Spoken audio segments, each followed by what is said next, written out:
thank you all for coming today. Great turnout. It shows the interest and enthusiasm as we get ready to kick off this 2020 baseball season. But our players, our staff, everybody associated with our program is very excited to open up in 2 weeks on February the 14th. We've been working very hard since the end of August on this journey to where we are today. So still have a lot of work to do in the next 2 weeks, but our guys have remained really focused and committed since we returned back from the fall break this spring. So we're excited. You know, I know we're coming off from our 4th straight regional last year, another 40-win season, and another conference title. So we know the expectations that are in place, but you know, I feel like that's the tradition that's been built in this program. So you know, our resume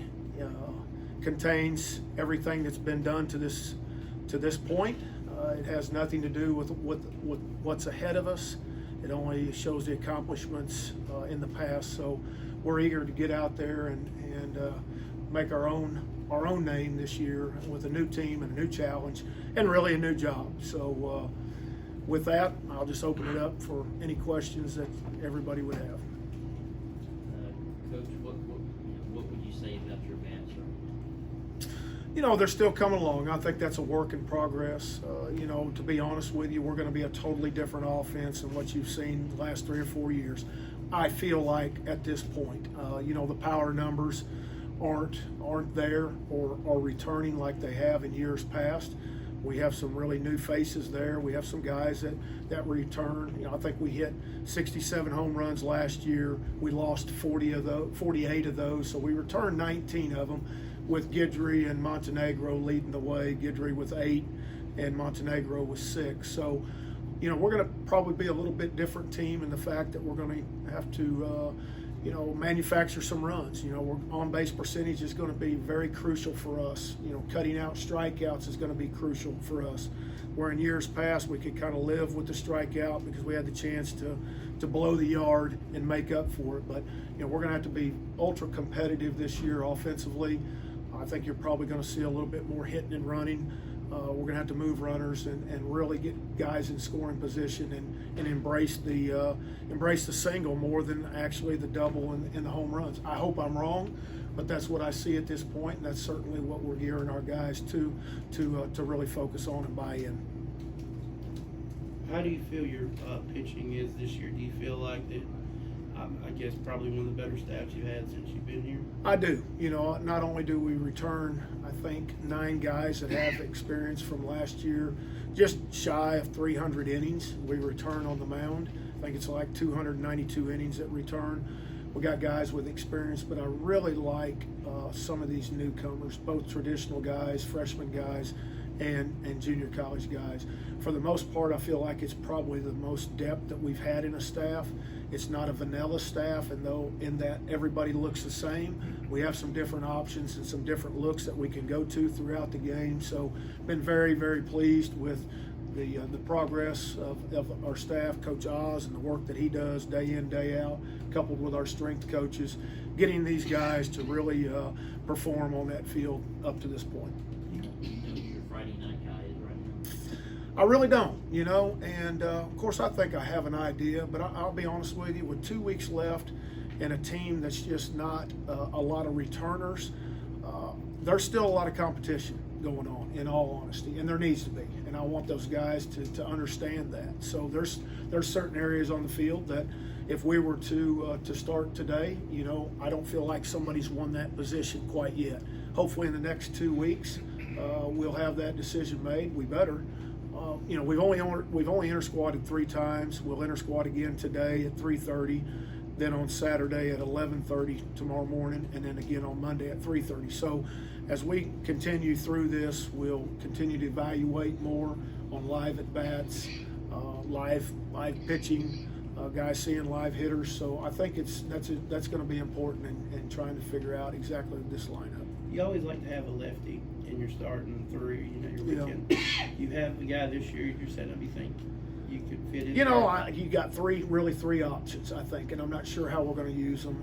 True freshman Chandler Best from Mobile has been really good. You know, I think he's a young man who's ahead of his age. He doesn't carry himself like a true freshman.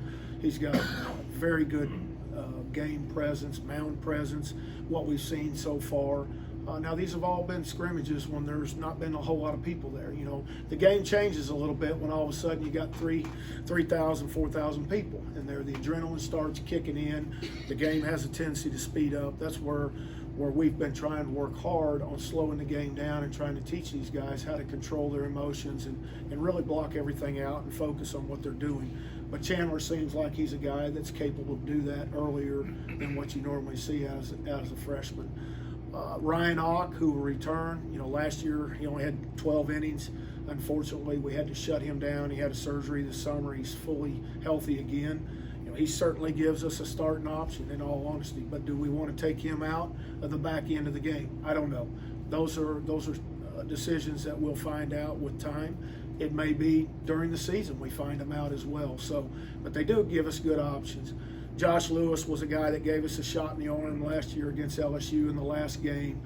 So, you know, he's had that experience as well. So certainly we'd like to get a lefty on the weekend in the mix because I just think that breaks everything up, breaks the opposition's lineup up a little bit. Can you talk about some of the freshman pitchers that really stood out to you so far? You know, I think Isaiah Rhodes is an undershooter. He's a lot like a Nick Sandlin, has tremendous stuff on the mound. Once again, I caution, they're freshmen. You know, it's easy to look at them now and see them doing well, and you're going to have to put them out there. But if for some reason there's a little bit of hiccup, you got to understand they're just freshmen. But they're guys that are very competitive. Isaiah is exactly one of those guys. Ben Etheridge is another kid from West Lauderdale who I think has tremendous pitchability.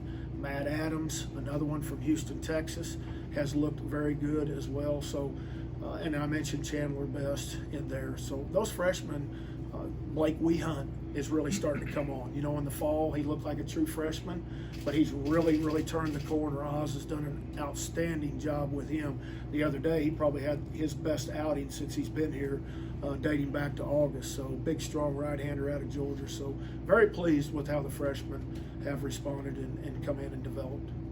Coach, the injury situation going in, do you have anybody that's possibly held out or anything? Yeah, Cody Carroll. You know, Cody, I think, had 60-some innings for us last year. This would have been his senior year, but had Tommy John surgery there at the end of the summer, so he won't be available this year. Another young man, Tyler Stewart from Chicago area, Illinois, was a redshirt last year, went out this summer, had Tommy John, hurt his arm in summer ball, so where he might be back in time, we'll just have to play it by ear. You know, at that point when he's set to return, I don't know how much time we'll be able to get him. So we'll have to kind of figure that one out as it gets a little bit closer. But those are the two guys that right now that look like they're inactive certainly for the start of the season. Can you talk about Drew Boyd? Drew Boyd's back. You know, he's a young man. He's been in our program twice. You know, he's trying to remain healthy. You know, he went on a skiing trip, hurt his hand, so came back. So he's going to maybe throw a bullpen, or I'm sorry, maybe throw in a scrimmage on Monday. But he was a guy we were very impressed with in the fall coming out of there. You know, he's a matchup guy, left on left. His off speed, especially his changeup, is really good against righties as well. So he's a guy that we would love to get in the mix this year in a certain role, whatever that role is determined. But you know, right now we're waiting for him to get healthy so we can get him back out there and kind of evaluate where he is.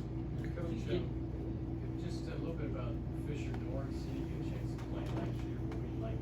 What you see? What you kind of expected? Well, I tell you what, he's been one of my biggest surprises this fall, in all honesty. Last year he was a young man that redshirted, and it was for good reasons. You know, I didn't feel like we could burn enough time for him to warrant burning a year. He was all into it as well.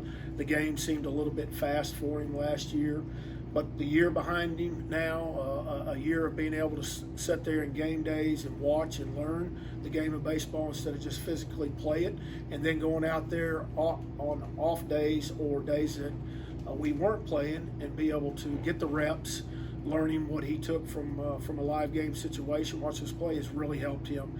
Also, sending him out this summer in the Louisiana-Texas League has been really good for him. So I was very impressed. We moved him to right field where he's pretty much stayed. He's a left-handed stick that's got a really, really good eye at the plate, doesn't get himself out. He reminds me of a young Trey Sutton at that age, which was a pretty good hitter for us through those years.